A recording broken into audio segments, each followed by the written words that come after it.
Halo semua, perkenalkan nama saya Calvin Revaldo, mahasiswa ilmu komputer semester 2. Dan di video ini, saya akan menjelaskan materi dasar pemrograman Java seperti array, matrix, sorting, hingga penghapusan duplikat. Setiap materi akan saya bahas mulai dari membaca instruksi, menjelaskan logika penyelesaiannya, lalu kita akan tulis kodenya langsung di Java. Saya juga akan memberikan contoh input dan output agar lebih mudah dipahami. Mari kita mulai dari soal nomor 1. Oke, kita mulai dari soal pertama. Di sini kita diminta untuk mencetak isi array dari belakang ke depan. Langsung saja kita buat kodenya. Pertama, kita buat array input berisi angka 1 sampai 5. Lalu kita pakai perulangan for yang dimulai dari input length min 1, yaitu indeks paling akhir dan terus menurun sampai 0. Sampai iterasi, kita cetak elemen array ke i. Di soal ini, kita diminta mencetak array secara terbalik. Misalnya, inputnya adalah 1, 2, 3, 4, 5, maka outputnya harus 5, 4, 3, 2, 1. Di dalam kode ini, kita menggunakan perulangan for dari belakang ke depan. Pertama, kita buat array input yang berisi 5 angka. Lalu kita buat perulangan dari i sama dengan input length min 1. Artinya, dimulai dari indeks terakhir. Kemudian selama i mendekati sama dengan 0, kita terus cetak elemen ke i, lalu dikurangi i. Jadi outputnya akan mencetak angka mulai dari paling akhir sampai paling awal. Nah, hasilnya sudah benar. Angka yang dicetak dari paling belakang sampai depan yaitu 5, 4, 3, 2, 1. Soal pertama selesai. Jadi, untuk soal ini, kita cukup pakai perulangan for. Oke, kita lanjut ke soal nomor 2. Kali ini, kita diminta untuk menggabungkan dua buah array integer menjadi satu array baru yang berisi semua elemen dari keduanya. Pertama, kita buat dua buah array, input 1 dan input 2, masing-masing berisi angka 1 sampai 5 dan 6 sampai 10. Lalu kita buat array result untuk menampung gabungan dari keduanya. Ukurannya kita hitung dari jumlah elemen input 1 dan input 2. Setelah itu, kita pakai metode sistem array copy untuk menyalin isi array ke dalam result. Baris pertama menyalin isi input 1 ke posisi awal result. Baris kedua menyalin input 2 ke lanjutan dari result. Terakhir, kita pakai for each loop untuk mencetak isi array result. Nah, hasilnya sudah benar. Array input 1 dan input 2 berhasil digabung dan outputnya adalah 1, 2, 3, 4, 5, 6, 7, 8, 9, 10. Ini menunjukkan bahwa penggabungan array berhasil sesuai yang diharapkan. Jadi, untuk soal ini, cara paling praktis untuk menggabungkan dua array adalah dengan menggunakan metode sistem array copy. Kita nggak perlu pakai perulangan manual, cukup salin langsung. Soal kedua selesai. Kita lanjut ke soal ketiga. Sekarang kita masuk ke soal nomor 3. Di soal ini, kita diminta menghitung berapa kali setiap angka muncul di dalam sebuah array. Misalnya, kalau array-nya seperti 1, 2, 1, 3, 4, 2, 1, maka kita harus tampilkan hasil seperti 1 sama dengan 3, 2 sama dengan 2, 3 sama dengan 1, 4 sama dengan 1. Pertama, kita buat array yang berisi angka-angka, lalu kita buat struktur data hash map untuk menyimpan frekuensi setiap angka. Dalam perulangan for, kita baca setiap angka di dalam array. Kita gunakan metode getOrDefault untuk ambil nilai sebelumnya, dan tambahkan 1 kalau angkanya belum pernah muncul. Kita mulai dari 0. Terakhir, kita cetak hasilnya dengan for. Untuk setiap key di dalam map, outputnya seperti ini. Artinya, angka 1 muncul 3 kali, angka 2 muncul 2 kali, angka 3 dan 4 masing-masing muncul 1 kali. Jadi, program kita berhasil menghitung frekuensi setiap elemen dalam array. Kesimpulannya, kalau kita ingin menghitung jumlah kemunculan suatu nilai di dalam array, kita bisa gunakan hashmap dengan cara yang sangat simpel seperti ini. Oke, soal nomor 3 selesai. Kita lanjut soal keempat. Di soal ini, kita diminta mencetak elemen-elemen unik dari sebuah array. Artinya, setiap nilai hanya ditampilkan satu kali, meskipun dalam array aslinya mungkin muncul lebih dari sekali. Misalnya, kalau array-nya 1, 2, 2, 3, 4, 4, 5, maka hasil output-nya yang diinginkan adalah 1, 2, 3, 4, 5. Pertama, di sini kita pakai array input dan variabel n untuk menyimpan panjangnya. Kita gunakan dua for loop, loop luar i untuk melihat tiap elemen array, loop dalam j untuk mengecek apakah elemen input i sudah pernah muncul sebelumnya. Kita tandai dengan isDuplicate sama dengan true. Dan kita tidak mencetak angka itu. Kalau belum pernah muncul, berarti itu adalah pertama kali. Jadi kita tampilkan. Jika sudah, maka hasilnya seperti ini. Outputnya akan muncul 1, 2, 3, 4, 5.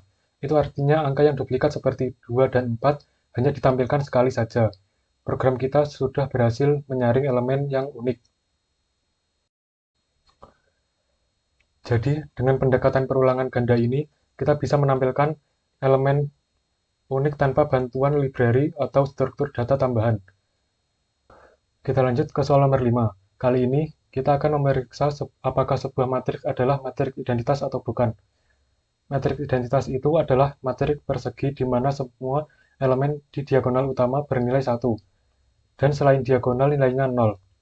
Contohnya, 1, 0, 0, 0, 1, 0, 0, 0, 1. Itu adalah matriks identitas ukuran 3x3. Pertama, kita buat sebuah array 2 dimensi matriks yang mewakili matriks 3x3. Lalu kita buat variabel isIdentity sebagai penanda anggap awalnya matriks ini adalah identitas. Kemudian kita pakai dua for loop. Loop pertama i untuk baris dan loop kedua j untuk kolom. Nah, logikanya seperti ini. Kalau i sama dengan j, artinya ini adalah posisi diagonal utama, jadi nilainya harus 1.